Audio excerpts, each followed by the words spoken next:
na palakpak ang ating Panginoon. Ayan, na tayo po ay tumayo. Ayan, tayo po tayo lahat. Ayan, so batiin muna natin yung katabi ng kapatid. Good morning. Yeah. Ayan, parang, good morning ba yung ano natin? Morning talaga ba? Isa pa kapatid, good morning. Kapatid, good morning. Ayan, so share ko lang na onti yung rema ko for today, yung word of the Lord. Sabi, do not be anxious of anything. If meron kang anxieties or worries, never forget to give thanksgiving to God. Kasi despite all of what's happening, we have reason to thank God. Amen? Amen. Yeah, so right now, kaya lang tayo nandito to praise God, to give glory, to give praise to His name. At wala tayong ibang gagawin, kundi bigyan papuri ang Kanyang pangalan. Amen? Yan. Let's give a big hands up kay Lord. Yan, palakpak tayo. Let's give our voices. Let's lift our hands. Let's dance. Yan. For this day is the Lord and Lord alone. Hallelujah. For He is great and greater than anything. All creation cries to you, worshiping in spirit and in truth. Glory to the faithful one, Jesus Christ, God's Son.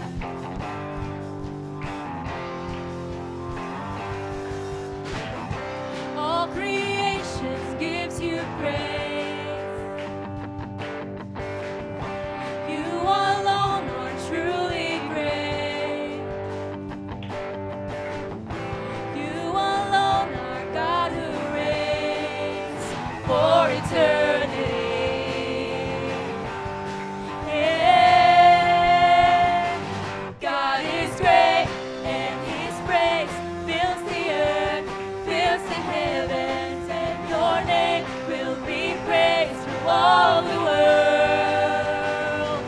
God is great, sing His praise, all the earth, all the heavens, 'cause we're living for the glory of your name, the glory of your name.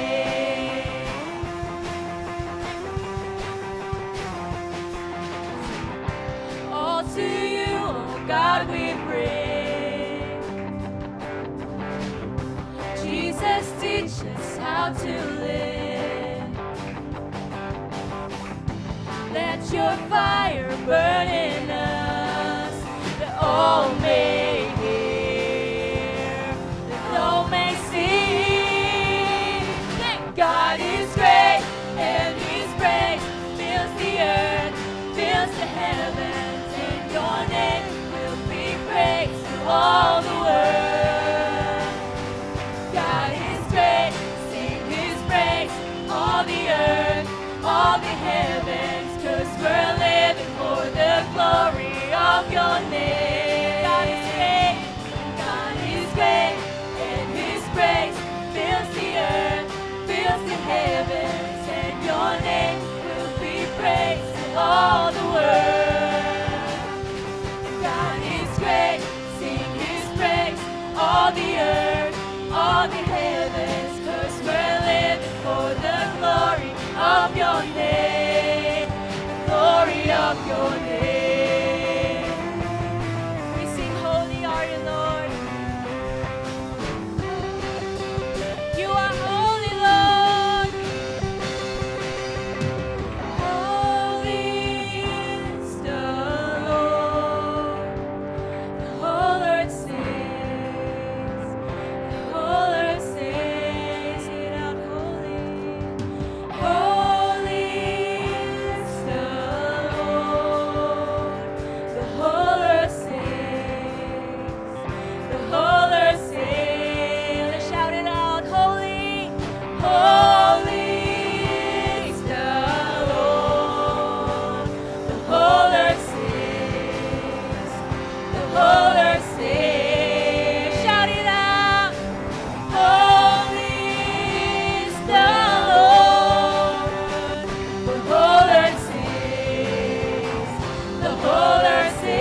the earth, all the heavens, 'cause we're living for the glory of your name. God is great, and his grace fills the earth, fills the heavens. Your name will be praised to all the world. God is great, sing his praise, all the earth, all the heavens, 'cause we're living for the glory of your name, the glory of your name, glory of your name. As we praise God, sabihin natin na, Lord, your grace is always enough for us. Hallelujah! Great is your faithfulness, O God. You wrestle with the sinner's heart. You lead us past still waters and tombs, and nothing can keep us apart. So remember your people, remember your children, remember your promise, oh God.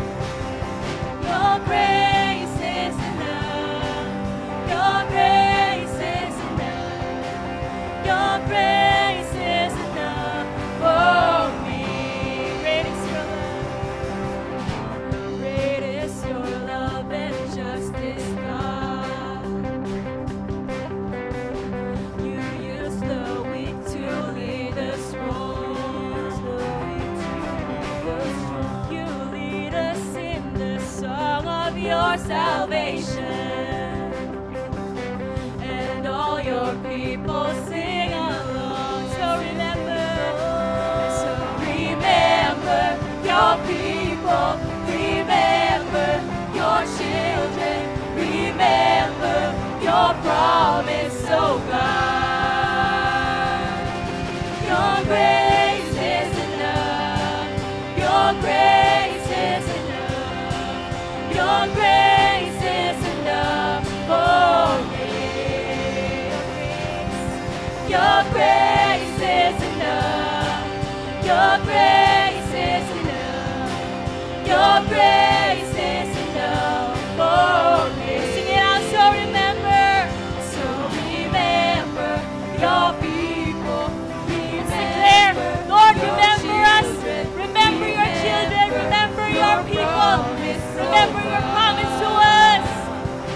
So remember your people, remember your children, remember your promise, oh God. Lord, remember.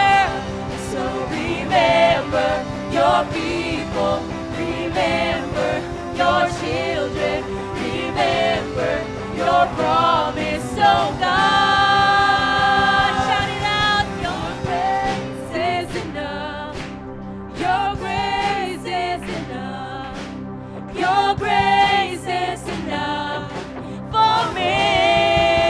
God, I sing, your grace is enough, your grace is enough, your grace is enough for me. Your grace is enough, never reaching down to us. Your grace is enough for me, for me.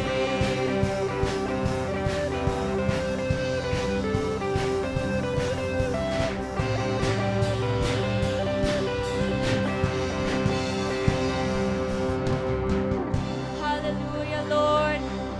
Your grace is enough.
kadakilaan mo.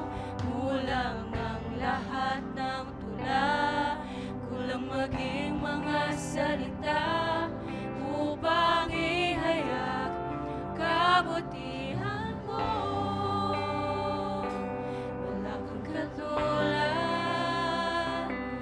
wala nang higit sa'yo.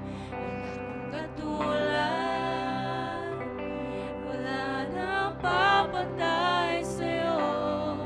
Ikaw ang Diyos noon pa man, maging ngayon at kailanman. Sa habang panahon, wala kang katulad. Isa pa, awitin mo.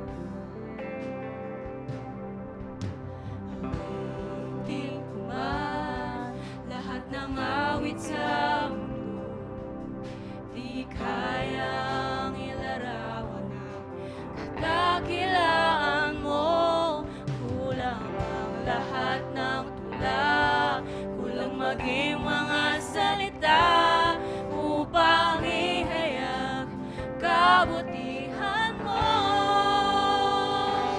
Wala kang katulad, wala nang higit sa'yo.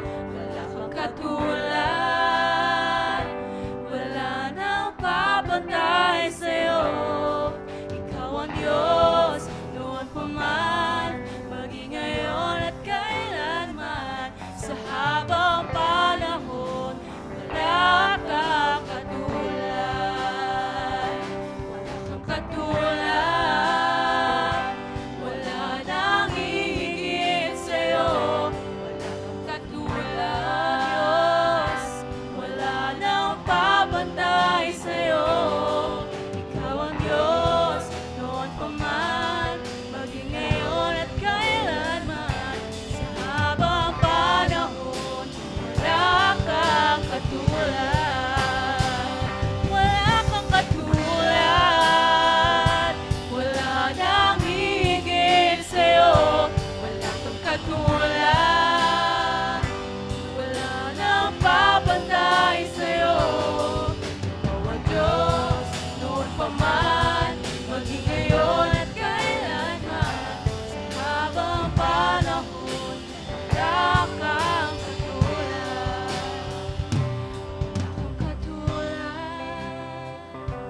wala nang higit sa'yo. Wala nang papantay sa'yo. Ikaw ang Diyos noon pa man, maging ngayon at kailanman. Sa habang panahon, sa habang panahon, sa habang panahon, wala kang katulad. O Diyos, wala kang katulad.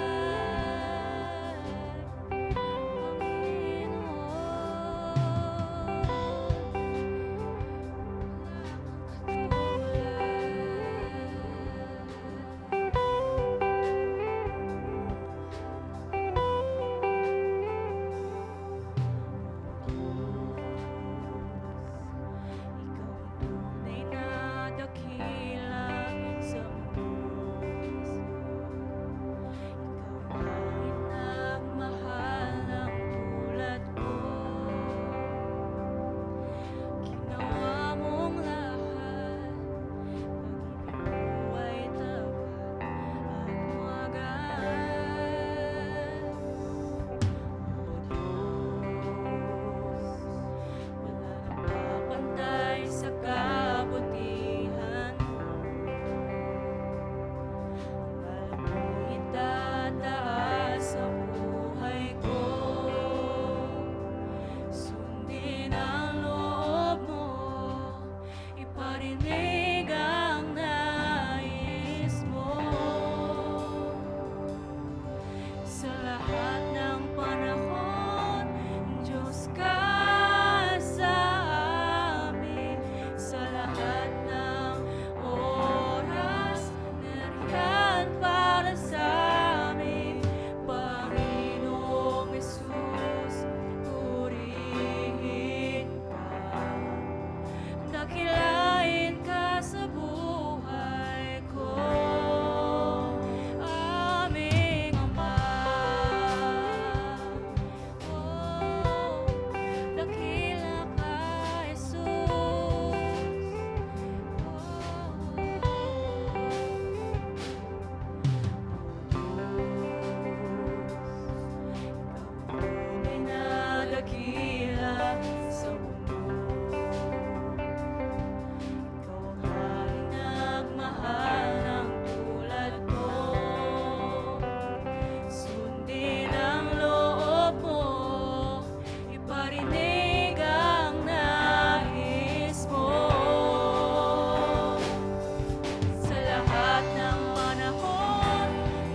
ka, lahat ay aawin. Ganda, pagkat dakila ka, O Diyos, dakila ka. Patuloy nating itaas ang ngalan ni Jesus. Tataas ang ngalan mo. Walang iba. Hari ng buhay ko. Ako'y sumasamba, O Diyos, dakila ka. Kay dakila sa aming buhay. Tataas ang ngalan mo. Hari ng buhay ko. Ako'y sumasamba, O Diyos, dakila ka.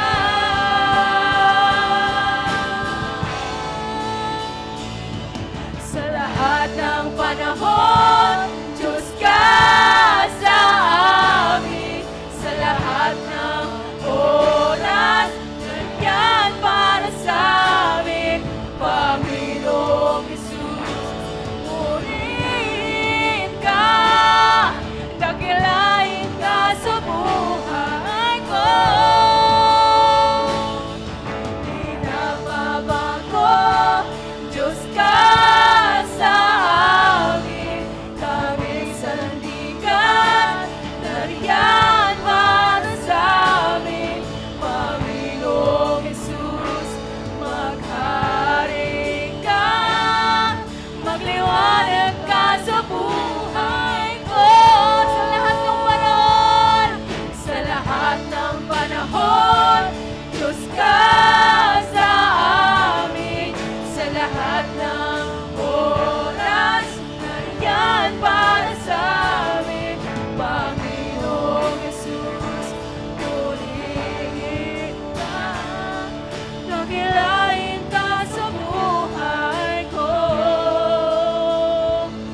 Hindi nagbabago, Diyos ka sa amin. Tanging sandigan, nariyan para sa amin. Panginoong Jesus, maghari ka, magliwanag ka sa buhay ko. Minsan pa sa lahat ng panahon, Diyos ka sa amin. Sa lahat ng oras, Ika'y nasa tabi namin. Panginoong Jesus, purihin ka, dakilain ka sa buhay ko. Ikaw nagbabago, Diyos ka sa amin. Tanging sandigan, nariyan para sa amin. Panginoong Jesus, maghari ka, magliwanag ka sa buhay ko. Aming Ama.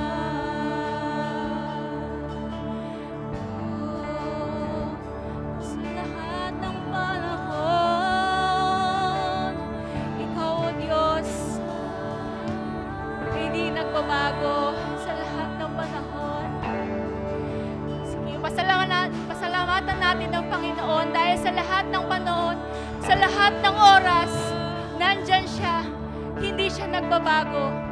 Ang kanyang pagmamahal ay hindi nagbabago. Hallelujah. Oh, pinupuri ka, pagkat ika'y hindi nagbabago.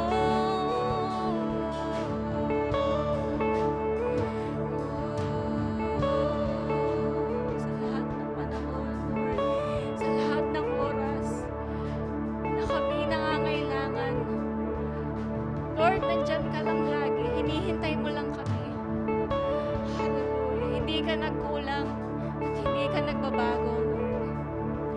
you're the same yesterday, today, and forever, Lord. Hallelujah, Lord. Hallelujah. We give you praise. We give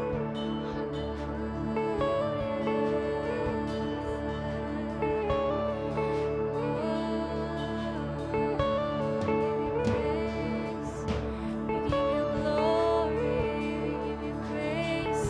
We give you glory. We give you thanksgiving. Hallelujah, Lord. Hallelujah. Panginoon, ngayon, kami nagpapakumbaba at lumalapit sa iyong kadakilaan, Lord. Binababa namin lahat ng kung ano mang dapat naming ibaba before you, Lord God. And Lord, we're sorry, Lord God, for the things that we have made. And Lord, right now, we just want to praise you. We just want to thank you kasi sa sobrang daming nangyayari. Lord, sobrang dami rin yung blessings mo. Sobrang dami yung dapat naming ipagpasalamat. And Lord, right now, we thank you, Lord God. We thank you, Lord God, for your love, for your grace, for your mercy each day, Panginoon. Lord, hallelujah. As this day go, ikaw ang siyang itataas namin, Panginoon, at wala nang iba pa. Lord, from this moment until we end the program, Lord, binibigyan naming papuri ang iyong pangalan. Hallelujah, Lord. And wala kami ibang gagawin buong buhay namin, kundi ang bigyang papuri ang pangalan mo, Panginoon. Lord, this day we lift it unto you, Lord God, and we give you back all the glory, all the honor, all the praises. In the mighty name of Jesus we pray. Amen and amen. Let's give our hands to God. Let's give him the best clap.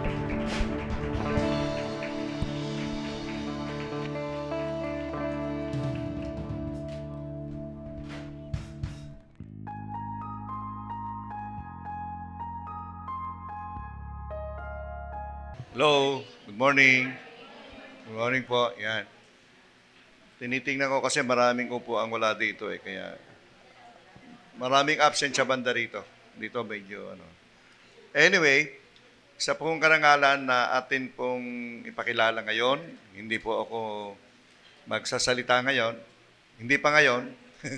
Kasi meron po tayong kapatid na siyang nagsishare ng Word of God ngayon at alam ko pong ang bawat sa atin ay mapapagpala sa salita ng Diyos. Kaya ihanda po natin yung ating mga sarili, at atin pong i-welcome ang manggagawa ng Panginoon.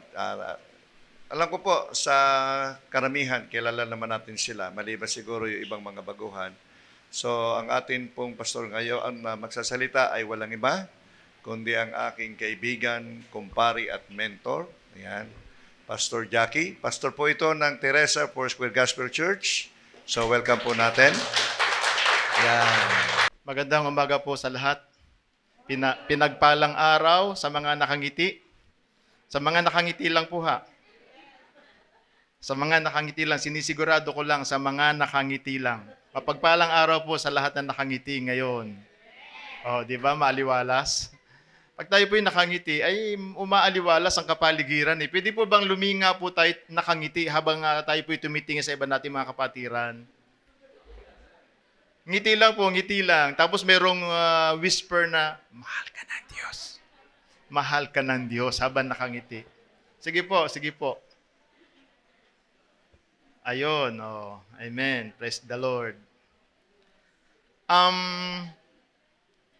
Ayon po sa kasaysayan ng Israel, yung pag-uusapan po natin, ang Israel po ay walang sariling bayan, walang sariling lupa, walang pamanang lupa, ika nga. So, para po i-shorten ko po yung salaysay, ganito po yon. Si Joseph po, na anak ni Jacob, ay napunta po ng Ehipto. No po, alam na, sa karamihan alam po yun, pero ikikwento ko lang po kasi yung dulo nito, yun yung mensahe. Kaya pakinggan yung maigi. Yung dulo nito, yun ang mensahe. Okay? So wala pong sariling lupa ang mga Israelita. So napunta po sila sa land of Egypt. Sa panahon po ni Joseph, pinauna po siya doon ng Panginoon. At to shorten the story ay napunta na po doon ng angkan ng ni Jacob. yung mga anak niya, yung mga lahi ni Jacob, sa madaling salita, nanirahan sila sa Ehipto. So sa mahabang panahon, sang-ayon po sa salita ng Diyos, 430 years sila nanahan sa Egypt. Ilan po? Okay po, 430 or 400. To round up, 400 po sinasabi, kadalasan 400. Pero ayon po sa pag-aaral, 430. So ganun po katagal nanirahan at sila po ay nanawagan sa Diyos. At sa kanilang pananawagan sa Diyos, dahil noong medyo bago sila lumabas ng Egypt, dahil alam naman natin ang Egypt, land of slavery, lugar ng pagkaalipin. Noong una na buhay pa si Joseph, ay sila ay maganda ang buhay. Provided ang mga pangailangan, protected sila doon. Noong buhay pa si Joseph. Ang problema, noong namatay si Joseph o si Jose, mahabang panahon ang lumipas, hindi na nakilala ng Pharaoh kung sino yung nagligtas sa Egypt noong panahon ng matinding taggutom. Ay padami ng padami ang angkan ng Israel. Hindi nakilala si Joseph hanggang sa sila po'y inalipin. Sabihin natin, inalipin. Okay, nalipin po. Ngayon, ang mga Israelita ay nanawagan sa Diyos sa mahabang panahon. Sa pag-aaral po, sabi nga, 100 taon sila nanawagan sa Diyos para sila po ay ma-deliver o mailigtas sa land of slavery. Nakakasunod po tayo? Okay po. Now, dumating ngayon si Moses. Dumating si Moses. At si Moses ay ginamit ng Diyos para maging deliverer ng mga Israelita na nasa gitna po ng pangaalipin ng mga Egyptians. So, kung papansinin po natin, mula sa buhay ni Joseph, namatay si Joseph, at sabi niya, naibigay na ng Diyos ang lupang pangako. Kasi may pangako ang Diyos eh. Kapag naibigay na ng Diyos ang lupang pangako, dalhin niyo ang aking mga buto at doon ninyo ilibing. Amen? Okay. So, pagkalipas po ng another mahabang panahon, 100 taon na naman, ay namuno si Moises hanggang sila po'y mapalabas po sa Egypt. I-shortcut ko na po uli. Tumanda na si Moses, ang kanyang role ay ilabas ang mga Israelita sa land of slavery. At pagkatapos po ay, noong siya po ay medyo nasa katandaan na, sa mga hindi ho nakakaalam, 120 years ang edad ni Moses nung siya ay namatay. Amen? Natatandaan po ninyo yung aking mensahe po dito nung nakaraang night before si Pastora Celia ay ating pong dalhin sa huling hantungan niya? Naalala po ninyo? Na-serve muna ang purpose ni David bago siya namatay. Si Moses, bago siya mamatay, na-serve muna yung purpose ng buhay niya. Amen po ba? Kaya ang napakahalaga na habang tayo nabubuhay, ma-serve ang purpose ng buhay po natin. Amen? So, si Moses, ang role niya ay ilabas ang mga Israelita sa land of Egypt, land of slavery, o lugar ng pagkaalipin. At doon ay ipinakita sa kanya ng Panginoon yung land of promise, yung lupang pangako. At ang sabi ng Diyos, hindi ka makapapasok dyan. At ikaw ay pumunta na dito sa bundok ng, kung di ako nagkakamali, Nebo. Doon ay, sabi nga ng ibang commentator, ang pagkamatay ni Moses ay, anong tawag doon? Basta pre ang una nalimutan ko na po yung pinaka-exact word. Yung wala sa panahon, parang ganon. Premature, correct, thank you. Premature ang pagkamatay ni Moses. Pero siyempre, commentator lang naman po yun. Pero para sa akin, hindi. Kasi ganito po yon. Nung pinakita na ng Diyos kay Moses yung lupang pangako, dahil yun naman ang pangako ng Diyos kay Moses, dyan pupunta, yan yung aking ipinangako lupa, dyan pupunta, mananahan ang mga Israelita. At ang sabi ng Diyos, alika, akit ka na dito at sapagkat ikaw ay mamamatay na. Isipin nyo, nasa katandaan na siya, pero sabi ng Panginoon, alika na, punta ka na dito at ikaw ay mamamatay na. Ibig sabihin, kukunin na siya ng Diyos. Why? Kasi nga, na-serve na ang purpose. Tingin ka sa katabi mo. Sabihin mo, mahal ka ng Diyos. Okay. Hindi pa ako nagsisimula ha, sinasalaysay ko pa lang. Now, Ang pumalit kay Moses ay si Joshua. Nagigets po ninyo? Hini-henerasyon po yan. Hini-henerasyon. Henerasyon ni Joseph, ang mailigtas ang Israel sa taggutom. Amen? Yun yung role ni Joseph. Ang mapangalagaan ng mga Israelita sa land of Egypt para mabuhay sila doon. At namatay si Joseph kasi nga na-serve na yung purpose. Oh. Si Moses naman ngayon, dahil inalipin na yung mga Israelita sa land of Egypt kasi nga hindi nakilala si Joseph. So ang role naman ni Moses ay palayain. Palayain. To deliver the Israelites from the land of Egypt. So yun. At naihatid ni Moses ang mga Israelita before the Canaan land. Natanaw nila, abot tanaw nila yung lupang pangako Amen? At doon namatay si Moses. Bakit na namatay si Moses? Kasi nga, na-serve na ang purpose. Na-serve na niya yung kanyang purpose. Amen ba doon? O, sabi mo sa katabi mo, kaya ikaw, iserve mo yung purpose mo bago ka mamatay, ha? Kaya kayong mga nabubuhay, tayong mga nabubuhay, hindi pa nasa-serve yung purpose. Kasi buhay pa nga tayo Hindi pa tapos yung mission natin. Yun ang ibig sabihin noon. May mission ka pa na dapat gampanan. Para sa mga anak ng Diyos. Now, nung si Moses nga po ay namatay na, ngayon, merong role si Joshua. Di ba si Joshua yung sumunod na leader ng Israel after Moses? Natanaw nila yung lupang pangako. Ipinakita rin, of course, kay Joshua yun, yung nakita ni Moses. Sabi ng Diyos kay Moses, yun yung lupang pangako, pero hindi ka makakarating dyan. Yung iyong assistant na si Joshua, ang mangunguna o mamumuno para pumunta dyan. Nagigets nyo?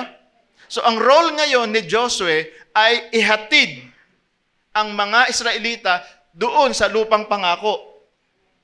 O should I say, makapanahan ang mga Israelita sa lupang pangako. Si Moses, mailabas ang mga Israelita sa land of Egypt. Si Joshua, makapasok sa lupang pangako, pero hindi basta-basta makakapasok. Maraming mga challenges. Maraming mga hamon sa buhay. Kung makikita po natin, kanya-kanyang kapanahunan po yan. Panahon ni Joseph, panahon ni Moses, panahon ni Joshua. At doon po tayo mag-aaral ngayon. Tayo po tayong lahat. Na kay Joshua po tayo. At ako'y mananalangin para bigyan po tayo ng bukas na kaisipan at bukas na puso para sa kanyang salita. Panginoon, maraming salamat po sa iyong banal na Espiritu na aming dakilang tagapagturo. Dulutan mo ang bawat isa ng bukas na kaisipan, malambot na puso upang madaling makapenetrate ang salita mo, Panginoon. Maraming salamat po sa pangalan mo, Jesus. Amen. God bless po, makakaupo na po tayong lahat. So, ang pamagat po natin sa mensahe ngayon ay, ano po ba pamagat po natin? Ang title po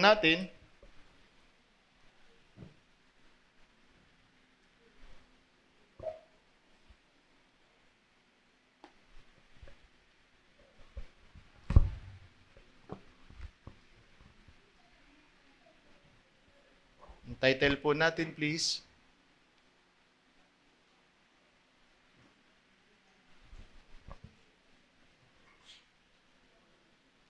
Wait lang po, hintayin po natin. Ganun po talaga kapag naglalakbay, medyo nakakainip.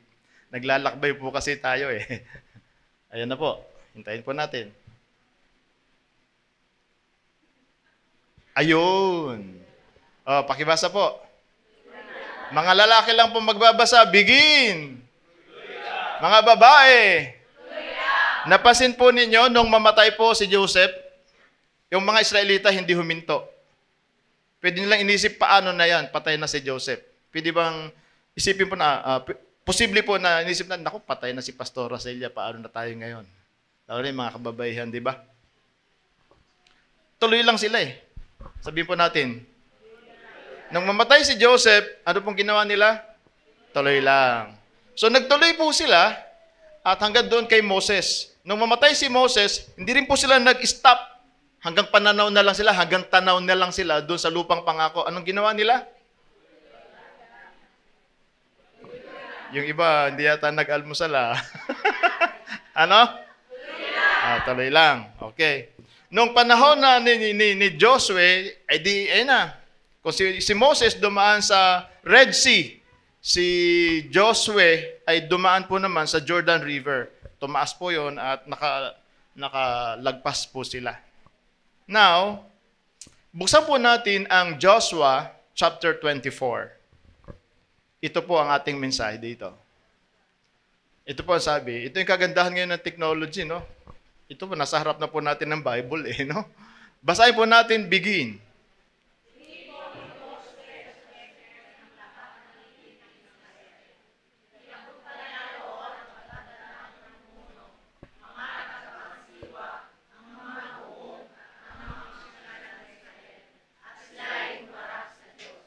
Amen.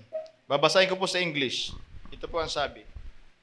Then Joshua assembled all the tribes of Israel at Shechem.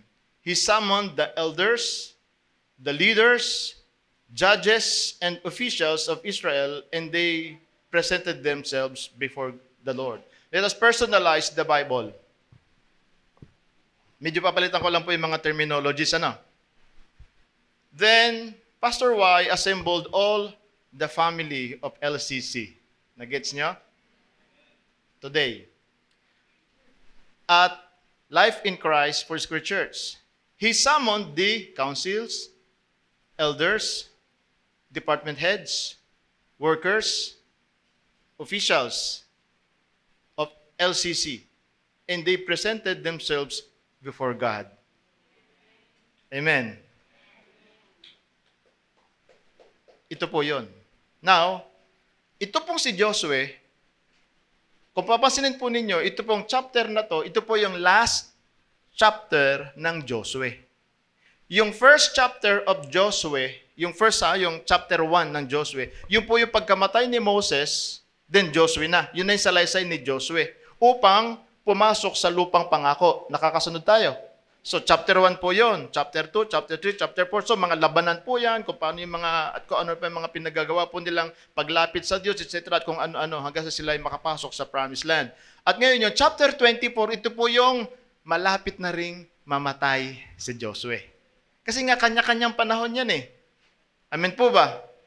Okay. At dito po tayo mag-aaral. Now, kinausap ngayon ni Joshua ang mga leaders.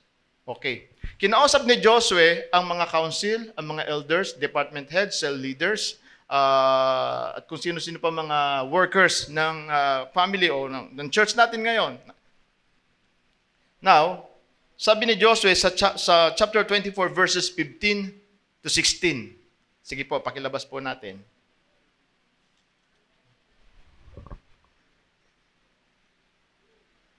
Ako na lang po magbabasa. At kung ayaw ninyong maglingkod kay Yahweh, pumili kayo ngayon kung sino ang inyong paglilingkuran.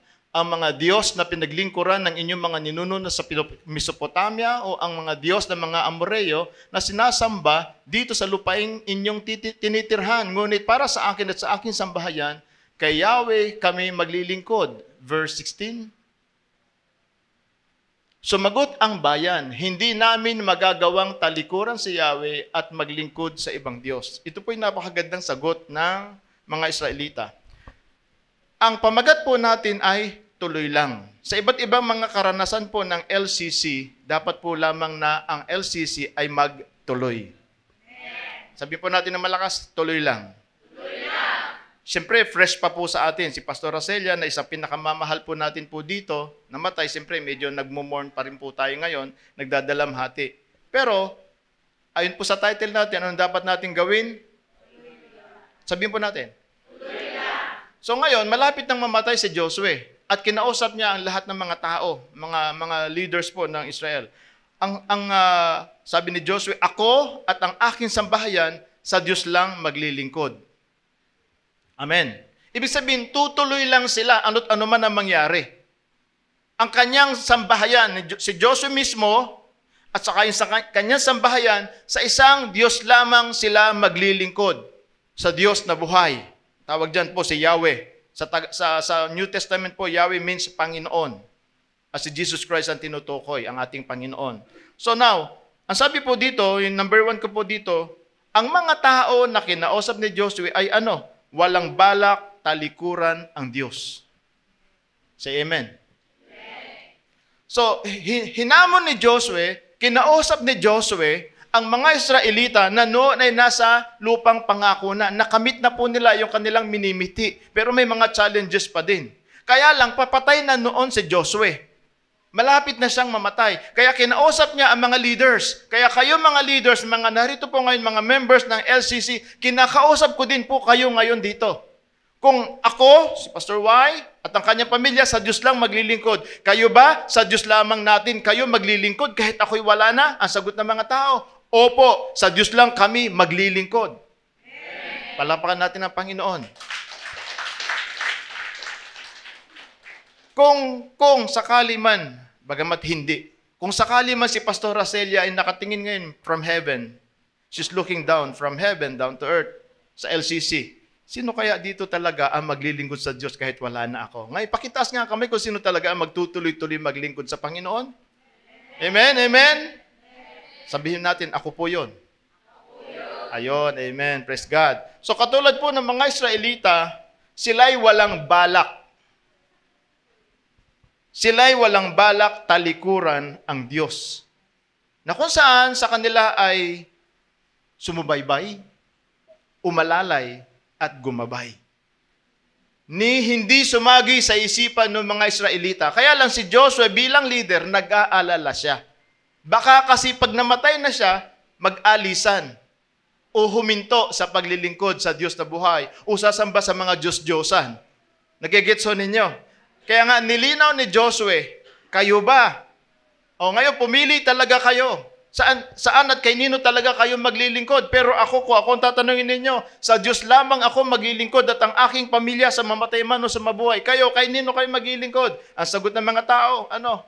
Ayan po, malinaw na malinaw. Wala silang balak talikuran ang Diyos. Sabihin po natin sa ating sarili, ako ay walang balak talikuran ang Diyos. Ilakas natin. Amen. So, hindi tayo sa tao naglilingkod. Sa Diyos po tayo naglilingkod. Amen? Okay, pangalawa po. Sa verse 20, 21. Same chapter. Chapter 24. Verses 20, 21. Pakibasa po natin lahat naman.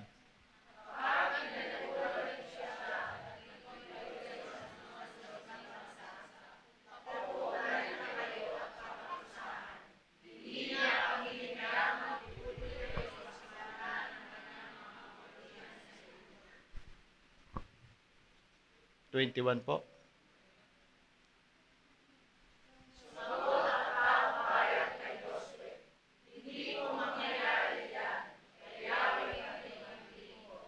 Amen. Itaas po ang kamay ng lahat ng mga taga-LCC.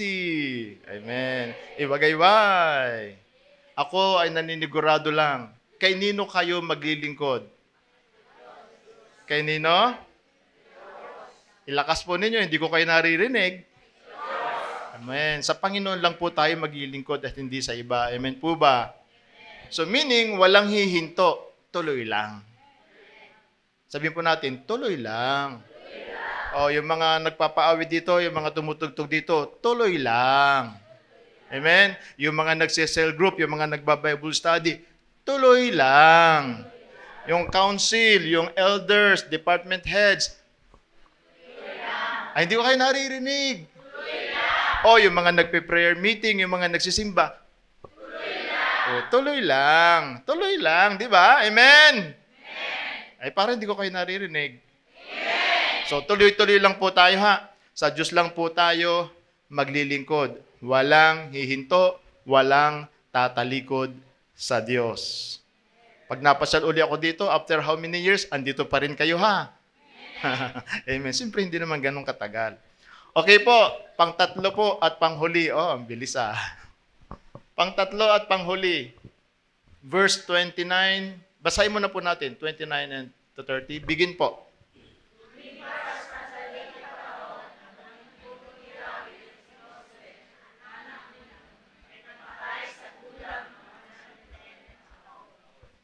Next po, next.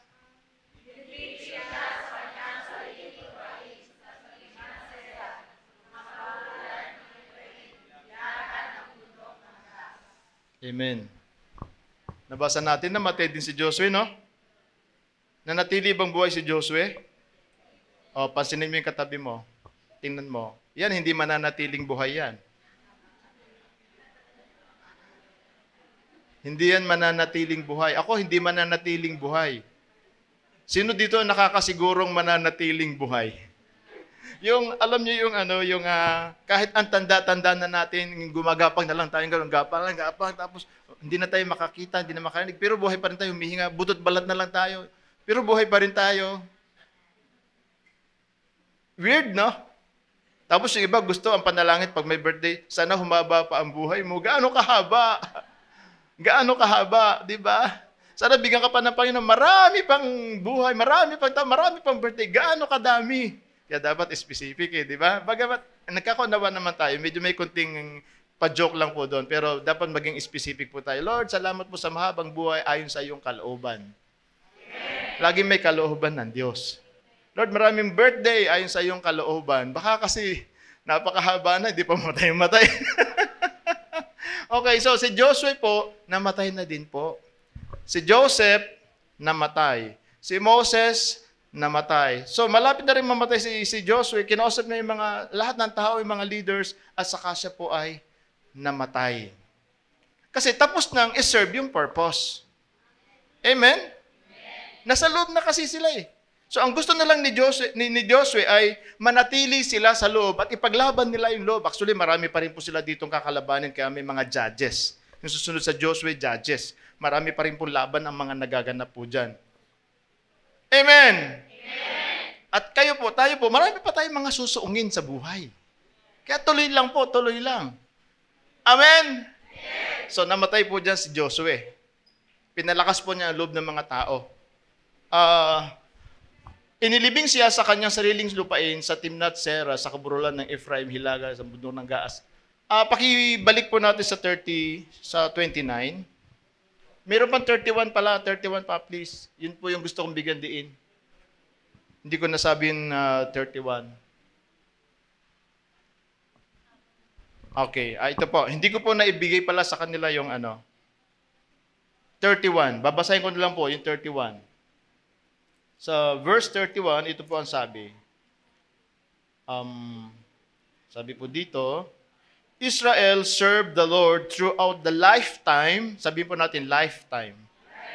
Israel served the Lord throughout the lifetime of Joshua and of the elders who outlived him and who had experienced everything the Lord had done for Israel. Meaning, mga kapatid, kung masi-search nyo, pakilagay po yung Tagalog, 31. Ito pong mga Israelita na kinausap ni Josue ay nanatiling naglingkod sa Diyos. Tuloy-tuloy na naglingkod sa Diyos habang nabubuhay si Josue. At, ito pa maganda nito, kahit patay na si Josue, nanatili pa rin silang naglingkod sa Diyos. Sino po makakapangako na magtutuloy-tuloy po maglingkod sa Diyos hanggang mamatay? Amen? So kahit wala na po dito si Pastor Racelia o maging si Pastor Y o sino po yung mga tatayo po dito, ang panigurado meron pong itatayo dito si Lord na kanyang ilalagay. Kanyang i-vindicate, kanyang i-appoint, kanyang i-ordain. Meron kasi nga gawain ito ni Lord at kayo'y bayan ng Diyos. Ang mga leaders come and go po yan. Dadating, aalis. Pero ang Panginoon nananatili.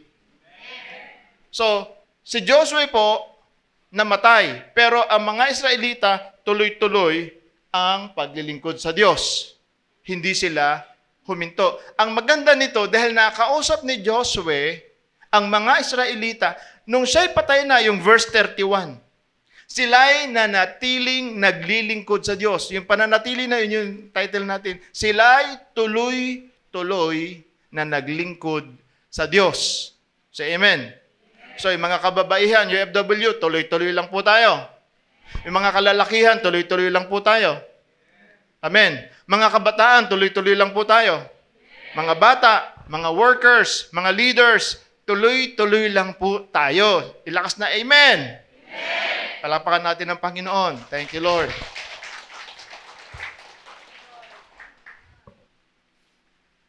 Now,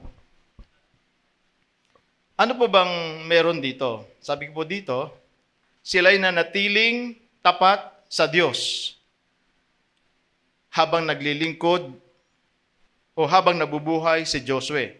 Pangalawa, sila'y nanatiling tapat sa Diyos kahit patay na si Josue. Pangatlo, sila'y nanatiling tapat sa Diyos habang nabubuhay ang mga pinunong nakakatalastas ng kababalaghang ginawa ng Diyos. Mga kapatid, yung mga Israelita ay nanatiling tapat na naglilingkod sa Diyos habang kahit patay na si Josue, habang nabubuhay yung mga leaders, yung mga nasa kapanahunan na yun habang nabubuhay, nakita po nila na yung mga kinausap ni Josue ay nanatiling tapat na naglilingkod sa Diyos. Hallelujah. Now, in conclusion, pakilagay nga po natin yung sa conclusion po natin. Pakibasa po natin.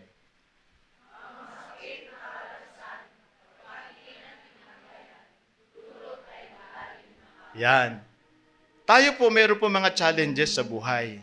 Meron tayong mga sinusuong na kanya-kanyang mga kapanahunang circumstances. Ikaw ay mag-aaral o kabataan, ikaw ay empleyado, ikaw ay isang ama ng tahanan o ina ng tahanan, ikaw ay leader o Bible study leader o cell group leader, o lahat po tayo may kanya-kanyang mga kinakaharap sa buhay. Pero ito po may lesson po dito. Kung meron po tayong mga makikirot, masasakit, mahahapdi na mga karanasan, kapag yan ay hindi na po natin tinambayan, yan naman po yung nagdudulot ng malalim na kaalaman. Yan po yung nagpapamature sa atin. Ang lesson lang ang payo ko lang ay huwag nating tambayan ang masakit, ang makirot, at mahapdi na mga karanasan. Ganon din po ang mga Israelita, nagkamatay po ang kanilang mga leaders, mga malalapit sa buhay, pero nagtuloy po sila. Yung verse po natin, please.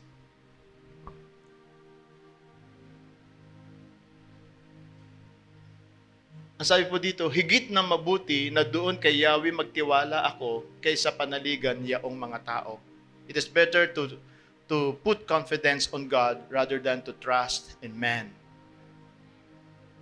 Bakit po kaya sinabi ng salita ng Diyos? Sabi po, ayon po sa pag-aaral, ito po yung pinaka-center ng Old Testament saka ng New Testament. Awit or Psalm chapter 18, 118 verse 8. It is better to put confidence on God rather than on man. Alam niyo po kung bakit? Kasi nga, ang mga tao come and go. Lumilipas po yan. But the Lord is what? He is forever.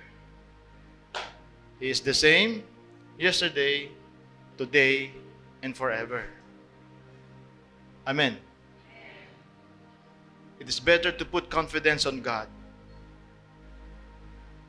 Ito po ang aking masasabi una sa mga kabataan, sa mga mag-aaral. Mga kabataan, kung nag-aaral ka ngayon, kung mag-aaral ka ngayon, stay put your confidence on the Lord. Amen? Marami ka pang susuungin mga challenges sa buhay. Bakit ko sinasabi to? Posible na ang iyong magulang ay mawala o mamatay. Ang iyong inaasahan. Pag nasa sa kanila, ang iyong confidence, pag nawala ang iyong mga magulang, paano ka na ngayon? Mga kabataan, pwede ko rin sabihin po ito sa inyo. Masarap mangarap. Amen? Masarap mangarap na kasama ang Panginoon. Ito ang pakatandaan nyo, yung pangalawa. Ngunit mas masarap maabot ang pangarap ng nananatili sa Panginoon. Mga tatay at nanay, it is better to put confidence on God rather than on man. What I mean is, kapag ang confidence natin ay nasa trabaho, paano pag nawala ang trabaho? Paano ka na ngayon? Hello? Mga nanay o tatay na nasa business. Paano kung ang ating confidence ay nandun po sa business at nawala yung business? Paano na tayo ngayon? Yung iba parang pinagtakluban na talaga ng langit at lupa. Kasi nga, ang kanilang confidence ay nandoon sa business o nandun sa trabaho. So, it is much better to put confidence on the Lord rather than on things or in men. Amen? Punta naman tayo sa nagmamahalan. Kala nyo si Pastor Killjoy, no? Hindi ho. Pati ho sa pagmamahalan, pasok po dito. Kapag ang ating life, yung ating buhay, ay naroon na sa ating partner, sa iyong girlfriend, sa iyong boyfriend, sa iyong asawa, ando doon na lahat. Ando doon yung confidence mo. Paano pag nawala? Kasi naranasan ko yan. Akala ko yung girlfriend, nung hiniwalayan ako ng girlfriend ko, parang tapos na ang mundo ko. Ranas kayo nung ako'y kabataan. Ang hirap maka-move on. Kasi nga, pakiramdam ko, ang mundo ko umiikot doon sa kanya. Siya yung buhay ko, siya yung lagi ko nasa isipan, siya yung aking laging nasa damdamin, siya yung lagi ko nakikita, kahit hindi ko nakikita physically, pero para bagang lagi ko siya nakikita. Sa kanya na umiikot ang mundo ko. That's why nung nag-break kami, hindi pa po ako born again noon. Nung nag-break kami, para bagang ang mundo ko sarado na. Kasi nga, nasa kanya ang mundo ko eh. Yung mga na-heartbroken po dito, ay bato-bato sa langit, ay tamaan, magbago na. Nakaka-relate po ako sa inyo kasi naranasan ko yun eh. Akala ko hindi na nga ako makamove on eh. Hindi na ako makaget over. Pero salamat sa Lord. Pero ang buhay pala, tuloy-tuloy lang. Ang buhay, tuloy-tuloy lang. That's why it is better to put confidence on God rather than man. Amen? And listen to this, para sa lahat na po ito. Para sa lahat. Sa iyong lakbay buhay, huwag ihihiwalay ang Diyos na buhay. Amen. Sige po, palakpakan natin ang Panginoon. Sa iyong lakbay buhay, huwag ihihiwalay ang Diyos na buhay. Kaya kung ikaw ay nagpaplanong huminto na sa paglilingkod sa iba't ibang kadahilanan, o kung nag-iisip ka na humiwalay na sa iba't ibang kadahilanan sa iyong kadahilanan, kapatid, mag-isip-isip ka, nagkakamali ka ng desisyon. Mali ka ng desisyon. Ikaw ang lugi. Ikaw ang lugi. Yes, makirot, masakit, mahapdi, ng mga karanasan meron tayo. Pero hindi dahilan yan para sa Diyos ay huminto. Hindi dahilan yan para sa Diyos ay tumigil o humiwalay. Tulad po ng mga tao na kausap ni Josue, hindi kami tatalikod sa Diyos. Sa Diyos lang kami maglilingkod. Buhay ka man, Josue, o patay, sa Diyos pa rin kami maglilingkod. Amen? Amen? Kaya mga tatay, nanay, ate, kuya, kapatid, tuloy lang. Amen? Tayo po tayong lahat. Hallelujah. Purihin ang Diyos. Thank you, Lord. Tinanihayan ko po yung ating worship team na ako po'y samahan po dito. We will worship the Lord.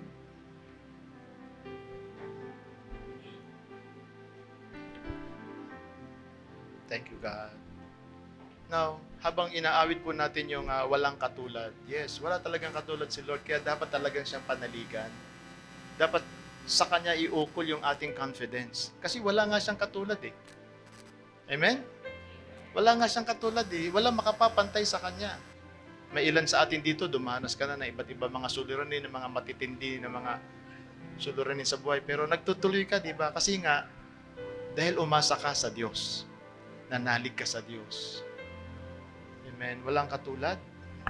Sambahin muna po natin ang Diyos, saka po ako mananalangin.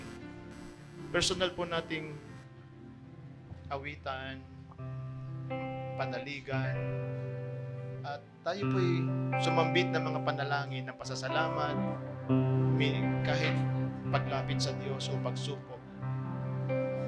Thank you, Jesus.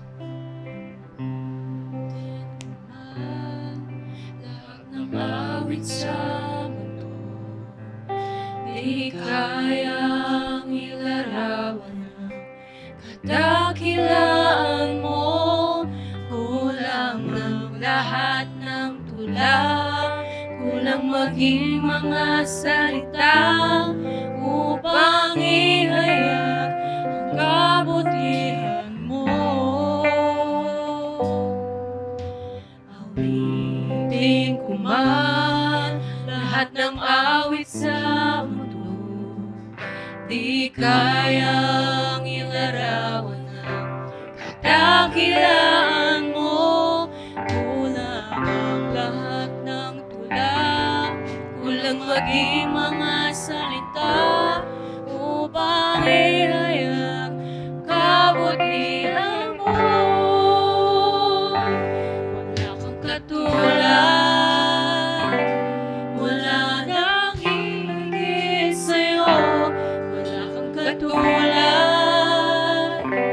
wala nang papantay sa'yo. Ikaw ang Diyos noon pa man, maging ngayon at kailanman. Sa habang panahon, wala kang katulad. Awitin ko man lahat ng awit sa mundo, di kayang ilarawan ang kadakilaan mo. Kulang ang lahat ng tula, kulang maging mga salita upang ihayag kabutihan mo.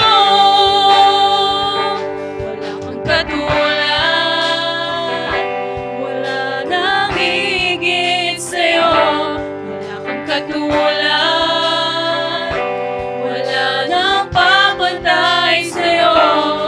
Ikaw ang Diyos noon pa man, maging ngayon at kailanman. Sa habang panahon, wala kang katulad.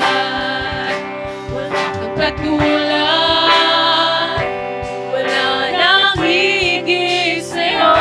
Wala kang katulad, wala nang papantay sa'yo.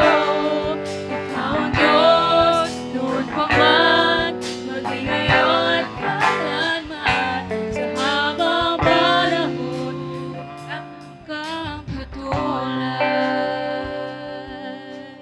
Ang sabi po ng awit, ikaw ang Diyos mula noon, ngayon at magpakailanman. Ang sabi po ng salita ng Diyos, mula po dito sa Joshua chapter 24, verse 32. After po nung 31 kayo nating binasa. And Joseph's bones, which the Israelites had brought up from Egypt, were buried at Shechem in the tract of land, and Jacob bought for 100 pieces of silver from the sons of Hamor, the father of Shechem. This became the inheritance of Joseph's descendants. Anong kinalaman po nito sa shinare ko? Diba? Sa akin pong salaysay, nagsimula po kay Joseph. At ngayon magtatapos din po kay Joseph. Bakit po nasabi yung Psalms 118 verse 8? Better to put our confidence on God rather than on men. Si Joseph po kasi, alam niya mayroong pangako ang Diyos na lupang pangako. At yun ay matutupad. Kaya ang sabi ni Joseph, kapag naibigay na ng Diyos yung lupang pangako, please, pakidala ninyo ang aking mga buto. at doon ninyo ilibing. Amen? Alam niyo po ba kung gaano katagal yung mula doon kay Joseph hanggang doon kay Josue? Kung magbibilang po tayo, sabihin na lang po natin 100 na lang po. Sa buhay, di ba nasabi ko kayo na 400 years na nirahan ng Israel. Pero medyo pababain natin konti. 100 years before Moses. Eh di 100 na yon. Another 100 years sa buhay ni Moses. Kasi si Moses namatay 120 years eh. Then, sa buhay ni Josue, si Josue nabuhay 110. By the way, si Joseph namatay 110 years old. Si Moses 120 years old. Si Josue namatay 110 years old. So sabihin na lang natin 300 years yung tagal. Pero hindi po yun ha. Medyo mga nasa 400 plus pa po yun. 300 years. 2023 minus 300, ilan po? 1723. Ibig sabihin, 1,723. Ang tagal po noon, hindi na natin kilala kung sino yung mga namumuno o kung sino yung mga tao na 1723. Nagigets so ninyo? Ito yung gusto kong tukuyin. It is better to put our confidence on God. Just like Joseph. Natupad ang pangako ng Diyos sa Israel. Yung lupang pangako na ibigay. Kung mayroon man po kayong inaasam o dinidesire, manghawak po kayo sa pangako ng Diyos. At tuloy-tuloy maglingkod, banda doon ibibigay ng Diyos yan. Noong kapanahonan na pala ni Josue, noong kapanahonan na pala ni Josue, natupad yung desire ni Joseph para mailibing ang kanyang buto. 300 years or 500 years ang tagal. Katagal-tagal na nun. Pero natupad pa rin ang pangako ng Diyos. So it's better to put our confidence on the Lord rather than man. Kaya tuloy lang, nasa Diyos ay magtiwala. Tuloy lang, nasa Diyos ay maglingkod. Bawat isa dito mawawala. Ako din mawawala. Pero ang paglilingkod sa Diyos dapat tuloy.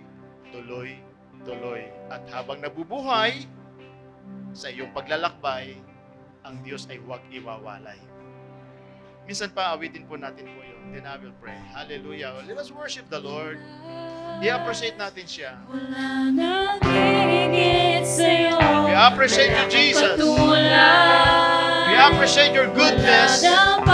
We acknowledge your lordship into our lives. Noon pa man, maging ngayon at kailanman, sa habang panahon, wala kang katulad. Wala kang katulad. Katulad. Isigaw po natin, wala kang katulad, Panginoon. Katulad. Wala nang papatay sa'yo. Ikaw ang Diyos, noon pa man, maging ngayon at kailanman, sa habang panahon, wala kang katulad. Katulad. Wala nang higit sa'yo. Walang katulad. Wala nang papantay sa'yo. Ikaw ang Diyos, noon pa man, maging ngayon at kailanman, sa habang panahon. Sa habang panahon. Sa habang panahon. Yes. Wala kang katulad. Ako po'y mananalangin para sa lahat. Itaas mo lang ang kamay mo kung gusto mong meron kang idalangin personal, pang pamilya, o meron kang gustong idulog sa Panginoon, just raise your hands. O Diyos, aking inilalapit po sa iyo ang aking mga kapatid na ito. Meron po sila mga desires, mga pangarap sa buhay, mga kabataan, mga nanay, mga tatay na narito. Lord, ikaw po ang aming Diyos at sa iyo lang kami maglilingkod. Hindi kami tatalikod sa iyo. Yun muna po ating sabihin sa Panginoon. Sige po, sabihin po natin, Panginoon Diyos, hindi po ako tatalikod sa iyo. Panginoon Diyos, tuloy-tuloy akong maglilingkod sa iyo. Panginoon Diyos, hindi ako titigil maglingkod sa iyo kahit ang iba ay wala na. Ikaw lang ang aking paglilingkuran habang ako'y nabubuhay. Amen. Manatili po nakatayo and I will pray for you. Lord, salamat po. Thank you, Lord, for windows of blessings, for pouring out your bountiful blessings, O God, sa bawat isa. Kitang-kita mo ang bawat puso. Meron po sila mga personal na pangailangan, pangpamilya, sa mga nagsisipag-aral, sa mga nagsisipag-trabaho, pang personal man ito o spiritual. Lord, salamat po sa iyo pong basbas. Salamat, Panginoon. Ako din dumadalangin, Panginoon, sa mga meron pong masasakit, makikirot at maahapding pinagdadaanan. Lord, maging lesson po ito sa kanila. Magbigay ng malalim na kaalaman ito sa kanila, Panginoon Diyos, at lalong maglapit sa iyo, Panginoon Diyos, kung ano man po mga masasakit at makikirot na mga karanasang iyon. Ito yung magsilbing kanilang tungtungan ng tagumpay, Panginoon. Maraming salamat po, Diyos. This all we pray in thanksgiving in the mighty name of the Lord Jesus Christ. Amen. Upo muna po tayong lahat. Upo muna. Upo.